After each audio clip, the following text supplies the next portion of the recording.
He goes basically into a fugue state, rambling, not making any sense. And he brings along for the trip a lethal dose of morphine in case he needed it. And he asks his son to administer that morphine. Theodore Roosevelt, former president of the United States, is 55 years old when he finds himself miles down an unmapped river in the Amazon, asking his son to help him die. He had come to Brazil to get away. He had just lost his latest bid for the presidency, beaten in the most audacious third-party run in American history, a campaign in which he was shot in the chest and still managed to finish his speech. But even that display couldn't deliver him the election. And so Roosevelt did what he always did when he was down. He threw himself headfirst into an adventure. I'm Hugh Taylor, and you're listening to The Art of Adventure, a podcast brought to you by Arthur Beale, outfitters to sailors, adventurers, vagabonds, and explorers for over 500 years. My guest today is Dr. Michael Cullinane, historian, award-winning author, and Walton Chair of Theodore Roosevelt Studies at Dickinson State University. And today we're asking, why did Roosevelt turn to adventure in his darkest moments? And what was he hoping to find?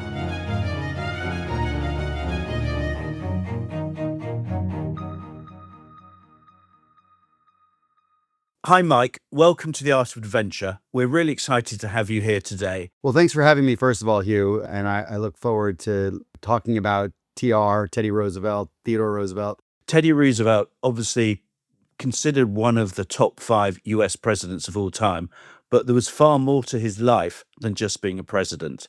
So tell us about Teddy and what he sort of got up to post-presidency, particularly what with the story we're talking about today, the River of Doubt. Interestingly, there's more books written about TR's life before the presidency and after it than there are actually written about the presidency.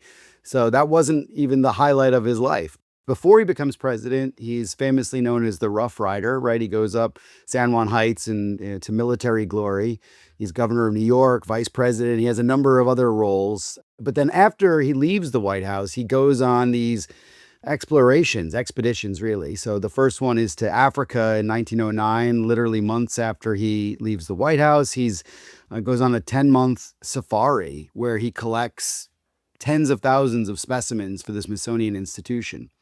And then he would go to Europe and meet with all the crown princes and princesses of Europe, and then run for president again in the boldest third-party run. I mean, it's the best showing of any third-party candidate in American history. And then after that, he loses, unfortunately, comes second to Woodrow Wilson, who's president. After that, he decides to visit Brazil on a speaking tour, which turns out to be so much more than that. So when Roosevelt gets to Brazil, he meets with the Brazilian government officials to encourage him to go on an expedition with Colonel Candido Rondon, who is a famous explorer in South America. And they're going to chart an uncharted river called River de Duvla, the River of Doubt. And it's going to be probably one of his most heroic, if not terrifying, adventures. So, Mike, Teddy loses the election. You know, some might say that was inevitable, but actually he gave it a really good shot and, got pretty close considering, the circumstances. But how did he cope with that disappointment? What did he need to do next? Because, he was used to winning a lot in his life and he'd suddenly lost. Yeah, that's an interesting take. So, yeah, he is used to winning some elections, but he has this pattern of reaction to when things go bad. He sort of escapes. It's like a defense mechanism for him. So we could go all the way back to 1884. Famously, Theodore Roosevelt loses his mother and his wife on the same day, February 14th, 1884, Valentine's Day. And also his first daughter is born just the days before. And that tragedy leads him to escape New York. So they were living in New York, and he decides to go to the Badlands of North Dakota. He famously writes, "Black care rarely sits behind a rider whose pace is fast enough." He kind of thinks he can outrun the demons by working harder or by, getting to a place where it's going to test his mettle. So he goes to the Badlands in North Dakota to sort of reforge himself in that frontier spirit.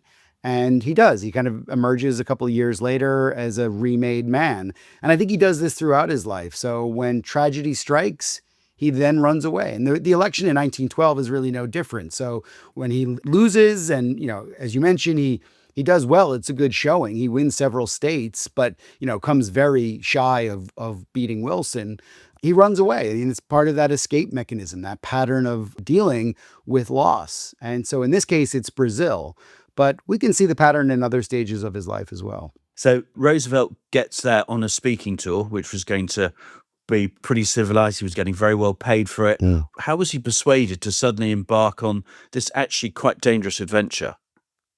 Well, I mean, he's just drawn to adventure. I mean, this is part of his personality. Roosevelt almost can't turn down a good thing. In fact, Father Zahm, who was the guy who pushed Roosevelt to go to Brazil, had been encouraging Roosevelt to go there instead of Africa. Roosevelt said Africa was his last chance to be a boy, but actually the Amazon is really his last chance to be a boy. And when he reaches Brazil, he meets up with a number of government officials, and he also, his friend, Father John Zahm, who's an explorer himself.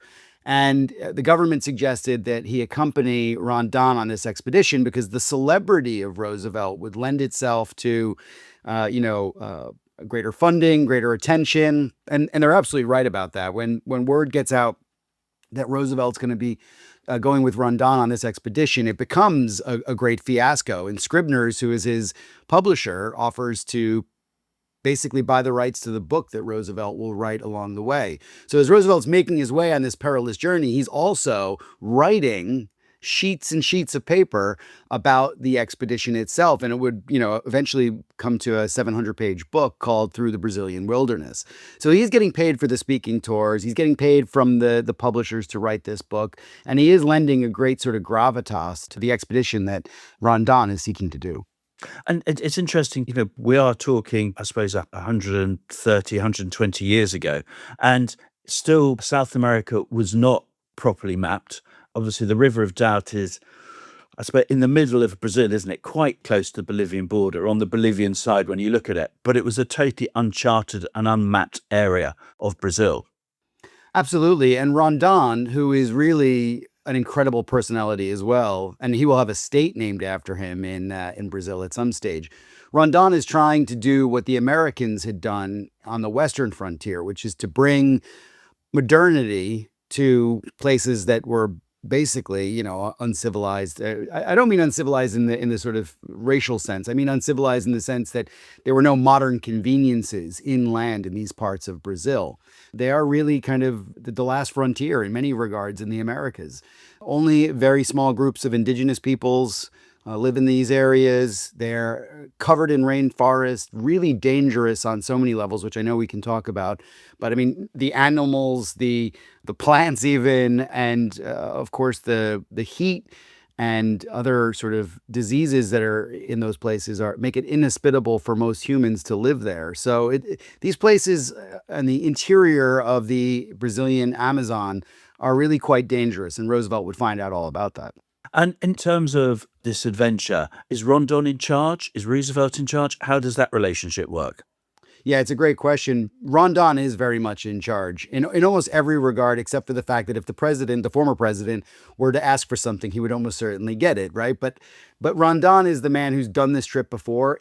Everyone knows how perilous it is to an extent. I mean, Roosevelt doesn't really understand how perilous this is until he gets there. Rondon is kind of constantly telling everyone how dangerous this trip is going to be. He's picked camaradas, or that's the Portuguese word for basically the people that are going to be assisting on this trip. He's picked the most robust group of camaradas that he can to go on the journey. And Kermit Roosevelt will be joining Theodore as well. Kermit was his second oldest son. And Kermit would have accompanied Theodore on other trips, like the trip to Africa. Kermit had been living in South America for quite a while. He's familiar with the area. And so he comes along to try and help his father, basically to make sure that he's safe. But Roosevelt, what he's in charge of is basically setting the narrative for this event. So Rondon is going to be in charge of the camaradas, the supplies, the route, how this gets mapped, decisions about strategy for, covering high ground. That's all Rondon. But the celebrity, the narrative, that's all being written by Theodore Roosevelt. And how was Roosevelt's health at this stage, at the beginning of the expedition? That's a great question because Roosevelt's health is mixed really throughout his whole life. I mean, so if we go back to his childhood, he's an asthmatic kid. If we go to, say, Cuba, he catches malaria. He's going to catch malaria again in Brazil, and getting 2 strains of malaria is usually pretty deadly. But he has other health problems that are going to trouble him on this trip. When he was president in 1901, he gets into a trolley accident in which he is, he's basically struck by a trolley and his carriage is overturned. In fact, a Secret Service officer that is killed, the very first ever time a Secret Service officer is killed in the line of duty. Roosevelt would nearly impale his leg, and that infection never really cured or was, completely purged from his body. That's going to get disturbed in this River of Doubt expedition, and that will probably eventually lead to his ultimate death. So his health is mixed. I mean, he's still a youngish man. He is 55 years old. He's a little bit overweight. I mean, after the presidency, Roosevelt puts on some pounds.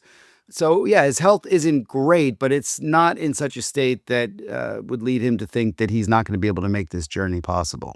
So obviously he was originally planning to do a speaking tour, and that sort of pivots to this great expedition. But they didn't have a lot of time to get themselves sorted, and actually getting just to the source of the river to start the expedition was much harder than I suspect they anticipated. It's definitely not easy to get there from Roosevelt's perspective. Rondon had some idea that the headwaters of this river were, difficult to reach because he had been there before. But when Roosevelt and the team get there, they see, really, really dense forests. And what they realize is that the boats that they had planned to bring are not going to work. They have to use dugout canoes instead. And then there's highlands. So there's these kind of plateaus that rise alongside the river that are really difficult to navigate. So getting up and down these, they immediately show how difficult the trip is going to be with these canoes. And so it kind of really sort of set the tone for the rest of the journey. And they're coping with, I mean, these plateaus are pretty high altitude as well, aren't they? So they're coping with traveling this altitude that's not, oxygen wise, is not easy to travel with. It's certainly not what Roosevelt is used to, or his son Kermit.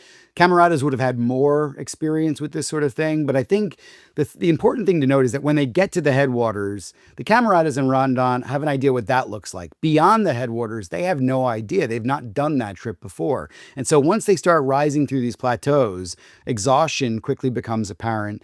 And I mean, the density of the forest is the real thing to think about. I mean, not only is it an uphill battle, so to speak, but it is the density of the forest that makes this river so impenetrable.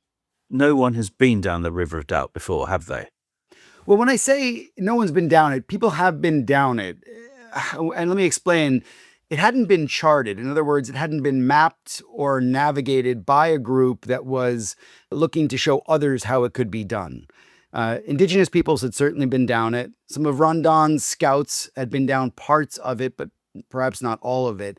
And there were people that were doing rubber trapping at the far end of the river. So elements of the river had been known to people, but not the entire tributary of this part of the Amazon.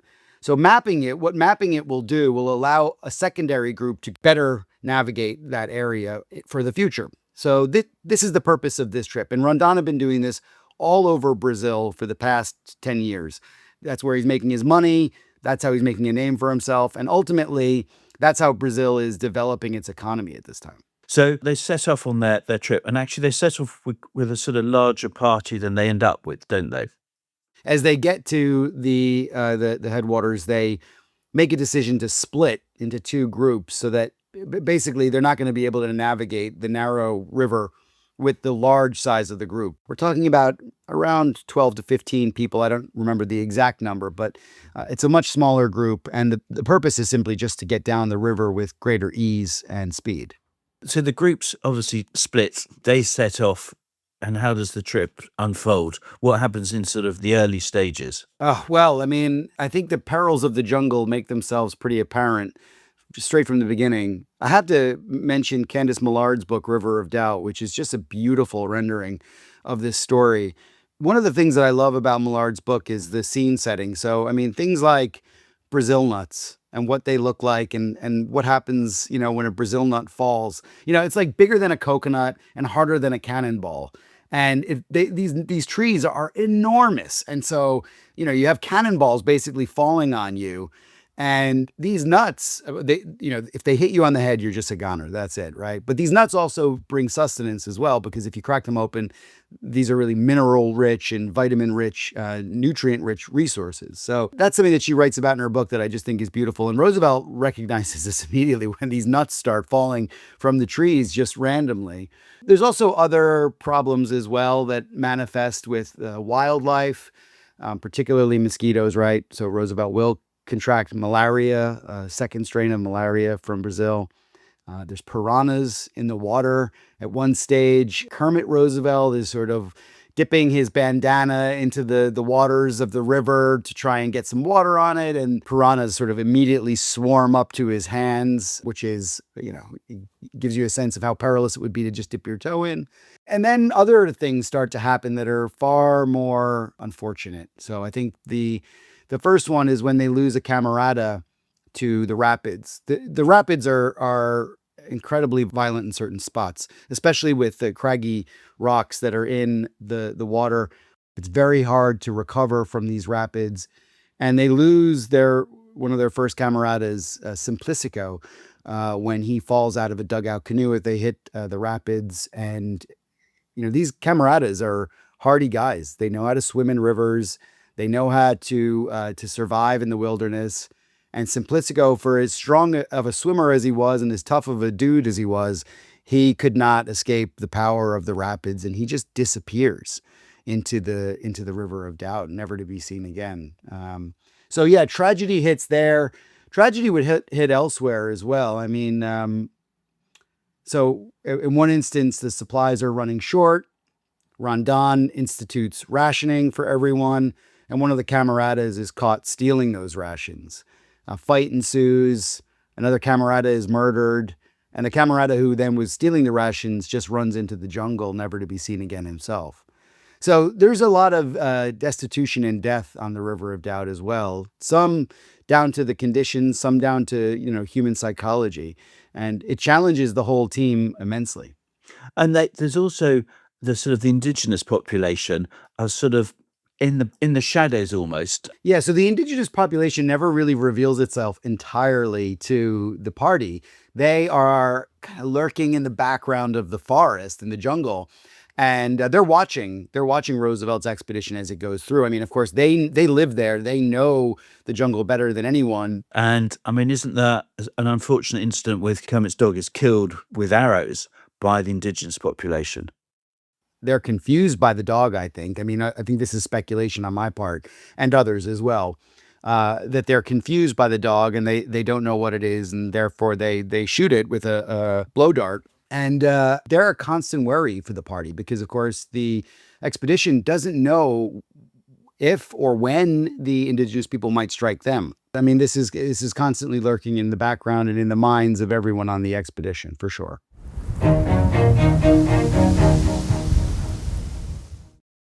So obviously at this stage, Mike, things are starting to go slightly wrong.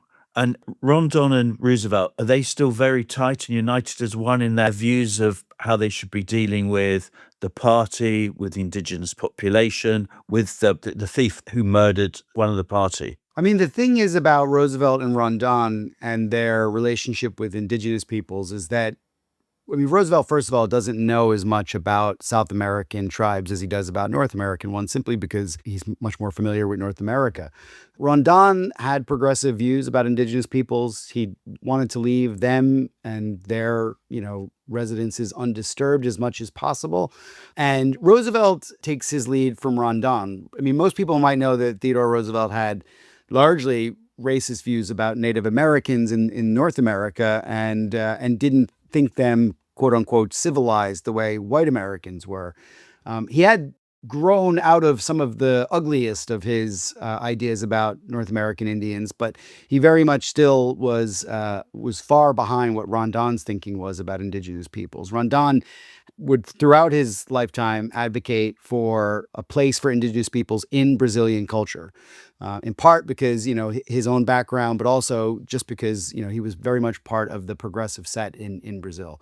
So when it comes to looking at their trip down the River of Doubt, Rondon was very much in charge of securing that aspect of not disturbing the indigenous folks. And then, in some ways, it might be the case that the indigenous peoples didn't attack Roosevelt's group because they knew or heard word of Rondon through other tribes that had interactions with him.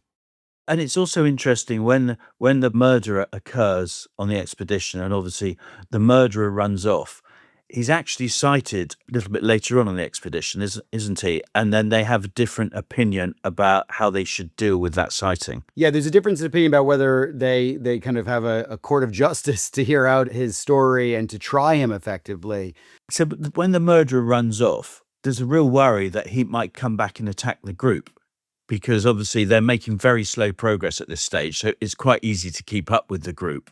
And he'd sort of gone off into the jungle. So they were having to, exhausted and tired and hungry already, they were having to sort of mount 24-hour guards in case the murderer came back for them.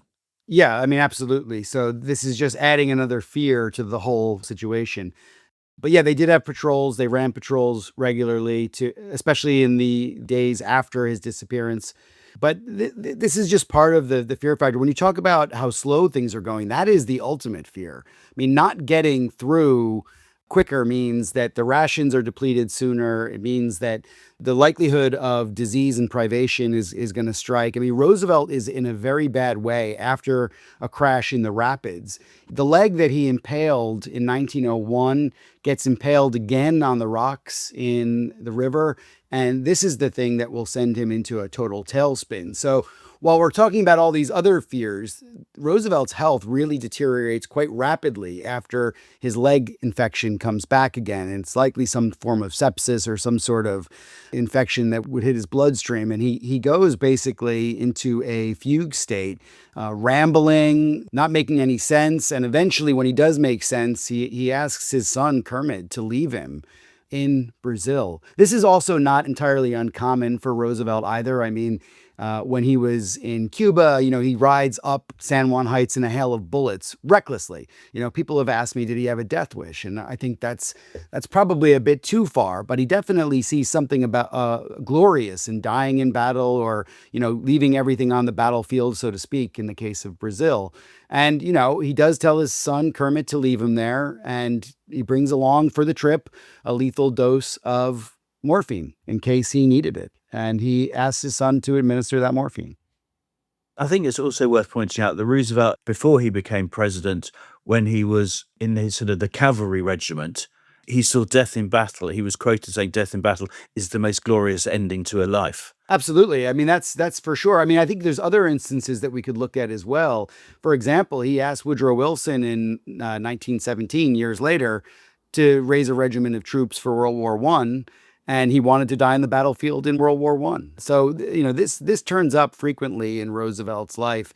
And, people might say it's a death wish. I see it as TR believed in service so steadfastly that he saw, spending himself in his service to his country, or in anything for that matter, to be the highest honor. And I think he wouldn't be alone in that, especially in this sort of, in that day and age. And he's obviously persuaded not to be left behind and to die, and continues with the trip. And the physician of the expedition is desperate to sort of perform surgery on the leg. And obviously it's just full of pus and blood, but he won't let the physician operate. Yeah, it's not a pretty picture for sure. I mean, Roosevelt at this stage had probably lost about 55, 60 pounds. His leg is badly infected. And remember, this is the leg that would get badly infected at other stages in his life, including the end of his life in 1919. The physician gives him a number of different treatments, quinine, and certainly a little bit of morphine for the pain. His son really takes the reins here, though, because Roosevelt is not copacetic. He's not making sense. Kermit really decides that he's going to drag his father out of the jungle. And that makes sense too, right? This is the former president of the United States. You don't leave the former president of the United States behind. But, Theodore Roosevelt, knew the burden that he was at this time. And that was the thing that he was primarily thinking about, that if he was a burden to his son, the chance might be that his son might not make it. And I think that's part of that self-sacrifice, was that he was doing that for Kermit so that he would get out alive. And also he promised his wife that he would make sure that Kermit, made it out safely. And Kermit also told his mother, I would make sure that father got out alive. So this was a complicated family story as much as it was a broader expedition in the public eye. And obviously, as they're on this trip, they're struggling with a lack of food. They're struggling with mosquitoes, malaria. The jungle is around the river is incredibly thick and dense. But actually, the river itself is perhaps the biggest problem, because they're encountering all these rapids where they have to portage their canoes, as in carry their canoes around the rapids, which obviously meant going through the jungle or going through the side of the river, which was incredibly difficult and time consuming and soul destroying as well. Absolutely. And there's altitude at play as well, in part. So not only are you having to take this canoe out of a river that's gushing, you have to carry it over this terrain that is clearly predatory to you, but then up a hill, and you don't see an end in sight. I mean, that's another part of this as well. If you run a marathon, it's 26 miles and you can kind of get your head around the timing. These guys don't know where they are. They don't know when they're going to be done. And sometimes they're pulleying these canoes up sheer cliffs in order to get past the rapids. So yeah, it's a very dangerous trip and sort of soul destroying at times as well. When the trip finally gets to some open water, they do begin to pick up a bit of steam. And although that's a bad word, because of course there's no steam in these boats, it's all manpower, but they do begin to pick up pace and make their way to the end of the river. And the relief when they they see this hut on the side of the river, and it's a rubber trappers. So rubber used to be produced from trees back in the day before it was synthesized.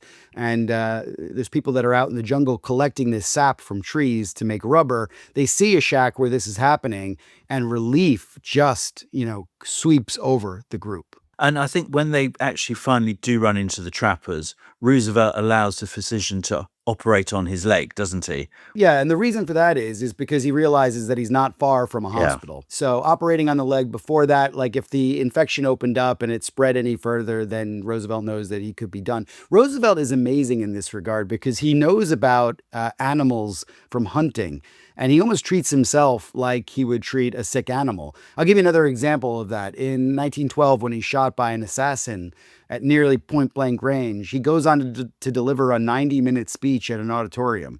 And he does that. The bullet is in him. And he says, famously, I've been shot, but it takes more than that to kill a bull moose. The reason why he goes on to deliver the speech is because there's no blood coming into his mouth, which means that he knows that his lung isn't pierced. And so he continues to give the speech. And it's the same thing on this trip. He realizes that if there's any butchery done to his leg to release the pus and the pressure that is on that wound, it could easily infect other parts or even his bloodstream. And in doing so, he would have probably days more on the river, and he would almost certainly expire. But once he gets close to civilization, he realizes, well, there must be a hospital nearby.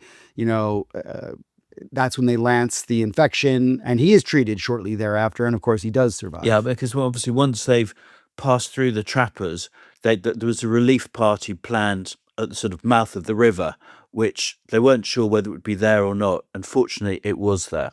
Yeah, absolutely. And Roosevelt does a victory lap in Brazil, in the capital, and Rio. And also, I should say as well, there's a wonderful picture of Roosevelt at the end of that journey where he's standing up with Rondon and Kermit, his son, and others around him. But he is a shell of a man. I mean, the image of him is almost a gaunt one, in which Roosevelt, you could see he's lost, a few stone at least anyway. And yeah, is a much diminished man. And obviously they'd accomplished their task. They'd got to the bottom. They'd lost 3 men along the way. Was it considered a success? So it is considered a success. The river is mapped with significant loss, as you mentioned, in those 3 camaradas that are gone. But I mean, I think it is counted as a great success. I mean, Roosevelt comes home a hero with another great book to show for his adventure that's a bestseller. Rondon becomes an even bigger celebrity in Brazil than he was in the work that he was carrying out to bring telecommunications and other sort of services to the center of the country. They only gain further traction. And the river itself is renamed after Theodore Roosevelt, the River Roosevelt, Rio Roosevelt. So I think, the legacy of this trip, it's multifaceted, of course, but I can't think of any other American president that has a river named after him that he actually explored. And this sort of does copper fasten Roosevelt's reputation as an adventuring explorer. He would apply to join the Explorers Club, and I think it's 1915. And I've seen the application at the club itself, which he signed. And when he was asked, why he deserved membership, because this is a self-nominating club, he mentions the exploration of the River of Doubt. I mean, he also mentioned President of the United States as well, but there's not many presidents. I don't think there's any presidents that can claim to have done what Roosevelt did on that trip. And also, despite the fact that they were close to starvation for a long period of it and actually having to carry the canoes, they brought back a lot of samples and specimens of wildlife and plants, which in itself was quite an achievement. Absolutely. I mean, on all of Roosevelt's trip, there's this scientific element to it. So, for example, in Africa, he opened the Smithsonian Institution in 1910 with the 26,000 samples of specimens that he brought back, including hundreds of large mammals, but everything from fish and insects. And the same was the case in the River of Doubt expedition. So he brings along George Cherry, who is America's foremost ornithologist. And the trip itself is in part funded by the American Museum of Natural History, which is, of course, an institution that his father founded back in 1871. And a lot of those samples would go to the museum. So mainly insects, fish, amphibians and reptiles, but also some larger animals as well. Of course, they're not able to pull off the same sort of scale of the expedition as they had in Africa. I mean, the African trip was safe. Let's just put it that way, right? They had porters looking after shipments going back to the United States. This was not the case with the Brazilian expedition. This was a much smaller scale. But I mean, some rare endemic birds of Brazil will be studied in the United States for the very first time, thanks to Roosevelt's expedition. So science is always at the heart of what he's doing. Yeah. And as you said, he obviously, once he finished the expedition, he got a boat back to New York. And during the course of the journey, his sort of health did improve quite considerably. And he got back to New York to great acclaim. But not everybody believed he'd achieved this, did they? I mean, it does sound made up, right? I mean, I think the more you get to know Theodore Roosevelt, the more you realize these stories are not fiction. The truth is actually stranger than the fiction in this case. But yeah, I mean, it's sort of an unbelievable story, and some Americans doubted. I mean, Roosevelt is not, like any president, not universally loved, right? There are definitely people out there that say that Roosevelt is a blowhard, an egoist, and maybe there's a bit of truth in that too. But ultimately, this story is 100% real. And Roosevelt's account of it matches every other account. Rondon will write about it in several scientific studies. George Cherry would write about it. He's the ornithologist for the American Museum of Natural History. And so this is all corroborated. And it's incredible to think about it that even today, it's really difficult to go down, and not many people actually don't go down the whole river.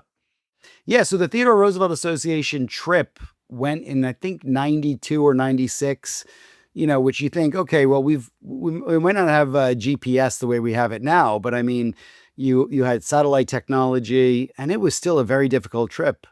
And also, you still have all of those diseases like malaria. You have to get shots before you go. So yeah, it is a treacherous trip even to this day.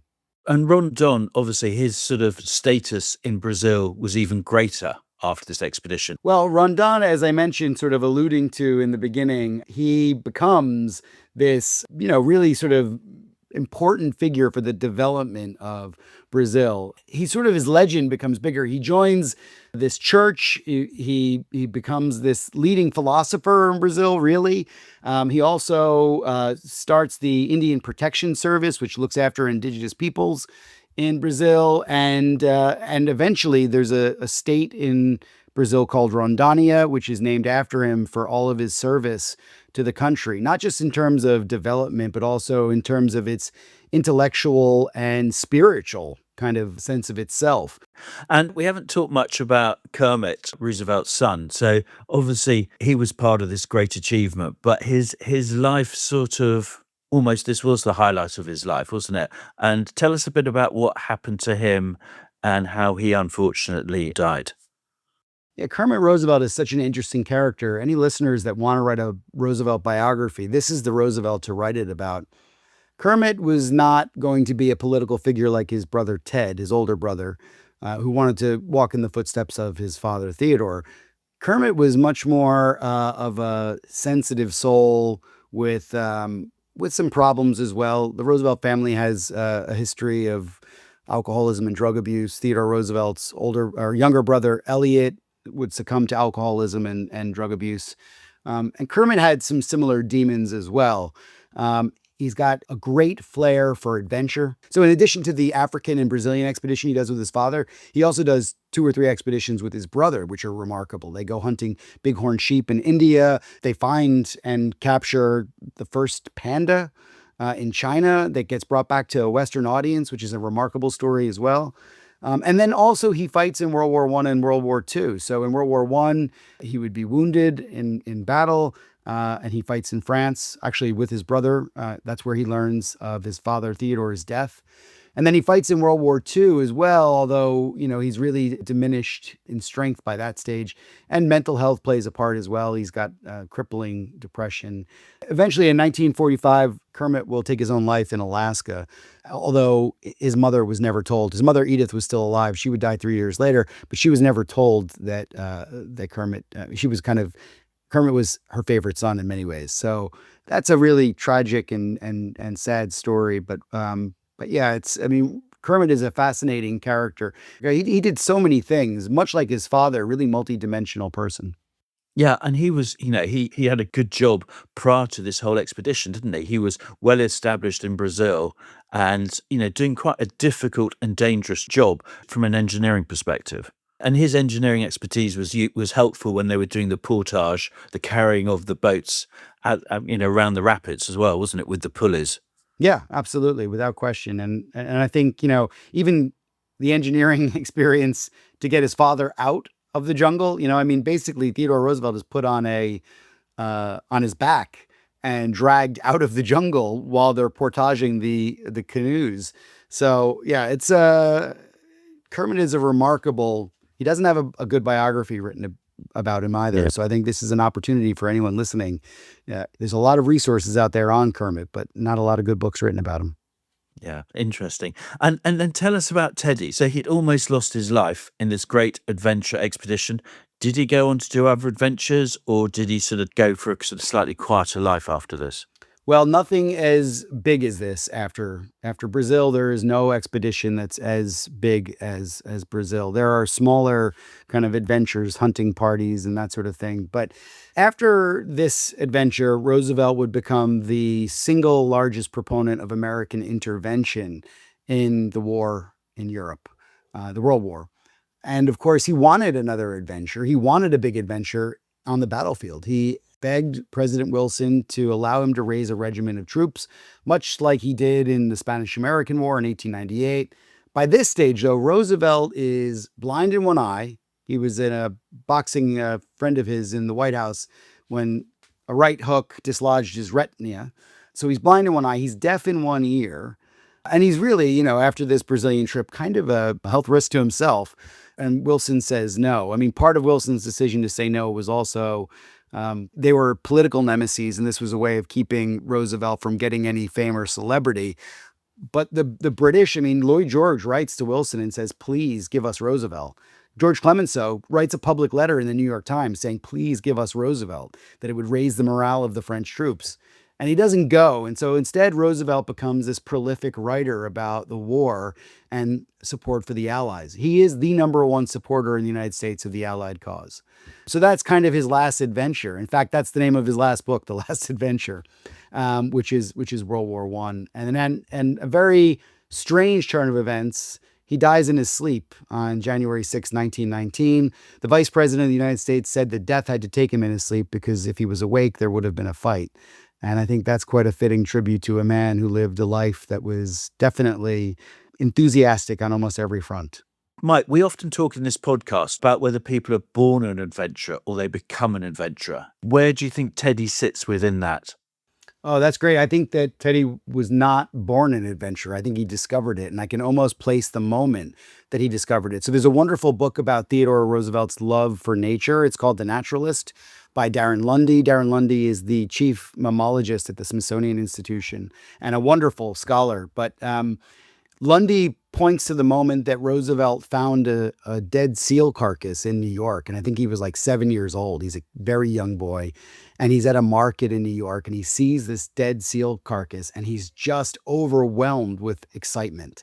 And eventually he goes back to the merchant and he says, "Can I have the seal?" And the merchant cuts the head off the seal and gives it to Roosevelt. And Roosevelt strips the skin and, preserves the skull and just marvels at it. And, from that point onward, Theodore Roosevelt would dissect lots of things. He would bring a beaver home and he would boil it to get the skin off. He would taxidermy birds. So it's from that moment, I think, of the seal skull that Roosevelt becomes a great naturalist and his love of nature and exploring begins.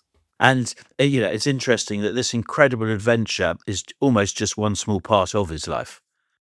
One very small part of a life that was packed. In fact, Theodore Roosevelt would say to his son on his 60th birthday that if he was to die, he knew that he will have done everything in his life that he wanted to do, and that he lived, every minute of those 60 years with great enthusiasms and in service to his country. I mean, obviously, a lot of his life is about adventure, but in his sort of political career and his presidencies, how do you think his love of adventure shaped what he did and how he reacted to people and what he achieved? That's an interesting question because I think actually his love of adventure is often overstated. It's always there. It never leaves from that moment that he sees the seal skull. But he also is an intellectual. I mean, the fact that I keep on referring to his book, right, Through the Brazilian Wilderness, Roosevelt wrote 56 books in his lifetime. That's pretty incredible. And he wrote 450 major articles for big magazines, not, small scale stuff. I mean, it makes me think of a quote from his favorite philosopher, Henri Bergson, a Frenchman, who said, "Think like a man of action, act like a man of thought." And I think that's what Theodore Roosevelt was, a man of action and a man of thought. And he married those two things quite nicely. Without one, he wouldn't have been the same person. Yeah. And I think that's a great thought for us to leave the podcast on. Thank you very much, Mike. Thanks so much for having me, Hugh. If today's episode left you wanting more, which I hope it does, Mike recommends the Theodore Roosevelt Center, which holds a huge digital archive of Roosevelt's papers, including the letters he wrote home from the expedition itself, in his own words, as it was happening. It's all free to browse at theodorerooseveltcenter.org. And if you want the full story of the River of Doubt, Candice Millard's excellent book of the same name is the definitive account. Next week, we're swapping the Amazon for Siberia and a very different kind of danger. I flew to Russia on the 19th of February, and at that time, my greater concerns were frostbite, wolves and bears, rather than a huge land war on the Eurasian continent. The Art of Adventure is brought to you by Arthur Beale, that's BEALE.co.uk. Outfitters to sailors, adventurers, vagabonds and explorers for over 500 years. And in this series, our listeners get 15% off at arthurbeale.co.uk with the code PODCAST. Please use it at checkout. This show was hosted by me, Hugh Taylor, produced by M. Wally, and theme music is by Nassim De Silva.